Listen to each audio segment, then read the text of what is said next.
we just ascertain what is known and a known hushed up secret that the Chinese knew for 6 weeks about the virus before saying anything on the global stage to get a trade deal signed? Somebody needs to look into that, because countless lives have been lost as a result. This Rockefeller Foundation document was about a scenario involving a flu pandemic, and it described what would happen, that China would use authoritarian, draconian methods to meet the challenge, and then the West wouldn't basically start like that, but then would become the same.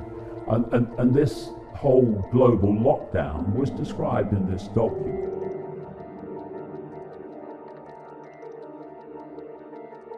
I'm Christian at heart, and I like to think that nobody would want to kill people. I will say this much, and if you're listening, write it down. In late November, word had already gotten off of the mainland that there was a virus in Wuhan. On January the 15th, the US trade bill was signed, phase 1. December the 15th. I had a whole month off, December the 15th. 6 weeks later, the trade truce was signed with an out clause, a very clever out clause that the Chinese made sure was in there, that said if there was any kind of act of God, pandemic, then they didn't have to make good on what they had committed to buy from the United States. Within days, they announced the first coronavirus. So, did the Chinese know damn well that this thing was running around the world for 6 weeks before they shut down Wuhan? Yes, they did. Is that criminal? Yes, it is. Does it deserve to go in front of a world tribunal? Yes, it does. Because we know that it was the unfettered travel that made this thing a global phenomenon that was impossible to contain. 6 weeks they knew, but they wanted that out clause. And then they underreported what happened in Wuhan, which a toddler could tell you based on what happened in Italy, based on what's happened in Germany and in France, and now in the UK with Boris Johnson in the ICU. There's no way in a city the size of New York, 11 million people, that there were so few cases. It's impossible with similar density to New York. So the World Health Organization should be held accountable for not holding China accountable to providing good, valid data so that the rest of the world could prepare for fewer people to die. And that's what you're talking about. To me, these are equivalents to acts of war on the part of China. And then, equally, whether you're talking about NPR or Fox News, most major media outlets on both sides of the aisle came out and reassured the United States that it was just the flu. Within 24 hours of South Korea's first case being reported, the United States' first case was reported. And what we did was dither. We sat on it for 6 weeks and tried to reassure the public that nothing was happening. Somebody should be held accountable for that, because somebody in the United States intelligence community has to have known what was truly going on in Wuhan. We don't have a CIA for nothing. And yet we told Americans for 6 weeks, while South Korea was testing everybody and shutting the country down, that it was just going to be the flu. So there are a lot of responsible bodies right now that have taken us to the point where we're at, inside the country and in China. And they need to be held accountable. So you don't even have to get on the discussion as to whether or not this was a manufactured virus and set upon the world. You don't even have to go that far. If we find that in future investigations, then that needs to be prosecuted.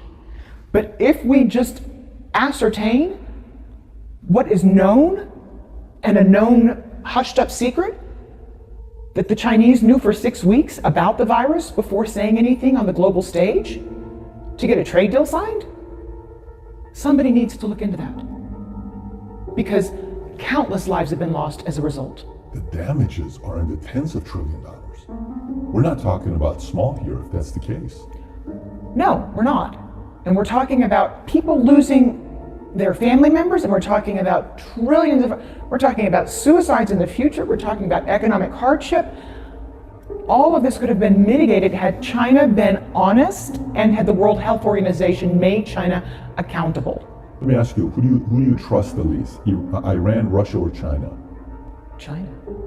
China's got more economic power. Because of that, or because they don't have a free press and because we can't really know what the hell is going on over there? Well, that's just a kicker, but you don't really know what's going on in Iran either. You had global satellite images in Iran showing mass graves. Iran underreported the same. And you can't tell me that in the cold of winter that Russia has as many cases as it's reporting. But at last check, China's 17% of global GDP. They can throw more money around than anybody else. And you just mentioned two of their allies, by the way. When you look in the global average and in most other countries, the number of people who are seriously affected by this against all those who are not, the way the whole economic system is being shut down is suicide. And what happens when it reaches a point where in its present state it cannot continue, it cannot survive? A whole new economic system comes in. The idea of human-caused climate change, it's a hoax. And people say, why would they hoax climate change? You look at all the solutions to climate change, and again and again and again, they are exactly the same solutions and consequences as with the coronavirus. A technocracy is defined as a society that is controlled by bureaucrats, experts, scientists, engineers, technocrats. And the ability of that situation to happen is through smart technology and AI. The idea is that everything will be connected to AI. This is what the Internet of Things is all about. And if you listen to the crazies in Silicon Valley, they're telling you that in the period around 2030, a year that keeps coming up from all directions, we will have a situation where the human brain will start to be connected to AI. And thus, whoever controls AI will be connecting and driving the perceptions of humanity. And that can be done from a central point through this smart grid, global smart grid. There are two major techniques that are being used to bring about that situation.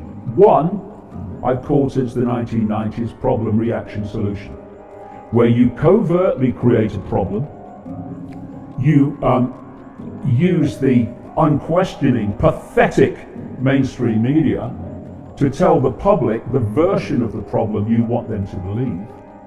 And you're looking at stage two, the reaction, for fear, that's the currency of control, outrage, whatever the problem is, and either a demand from the public that something must be done, or at least an acceptance from the public that things need to change because of the problem. And at that point, those who created the problem got that reaction openly in changes in society, offer the solutions to the problems they have themselves covertly created. And those changes, step by step, take us further and further to that Hunger Games society.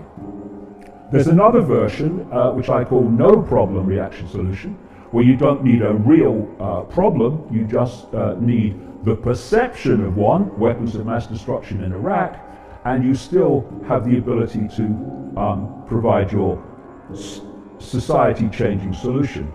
The stablemate of problem reaction solution is what I call the totalitarian tiptoe, where you start at A and you know you're going to Z, but you know if you're going too big a leap, people will look up from the game show and the latest Simon Cowell and say, what's going on, because the change is so great. So you do it in as big a steps as you can towards your outcome but not so fast or big that you alert too many people to the fact that it's a pattern. What you want people to believe is everything is random. Coronavirus, random. Climate change, random. Economic crash, random. But when you know where we're being taken, you know the outcome, this Hunger Games structured society, now the apparently random events become clear stepping stones to that outcome. Now, let's take all of that and apply it to the coronavirus and what's happening now, and let people decide for themselves if they think that the fact that the coronavirus hysteria ticks every single box of that outcome, that goal, whether that's a coincidence. One of the things I've been pointing out as a problem reaction solution that was coming to transform human society, including, by the way, one of the things I said was coming in my earlier books was a pandemic, because of all the boxes it ticks. But what I've been saying for the best part of 30 years is they are planning an enormous economic crash. And I've been saying it even more since 2008, because 2008 seemed to be a nightmare. And so this coronavirus hysteria gives the excuse to do what they're doing, and the outcome and the consequences of what they're doing is to dismantle the world economic system.